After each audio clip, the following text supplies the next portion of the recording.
దత్త జయంతియను శుభదినమున దత్తాత్రేయుని రూపమునా సాక్షాత్కరించి సాయినాథుడు సర్వము తానని తెలిపెను. శిరిడీనాథుని కథ వినరండి, వరదుని కృపగొనరండి.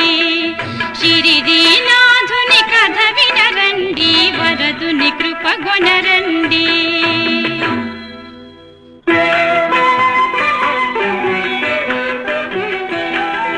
సాయికి లేదెన్నడును భేదభావం, సకల జీవరాశుల ఎడ సమతాభావం. సాయికి లేదెన్నడును భేదభావం.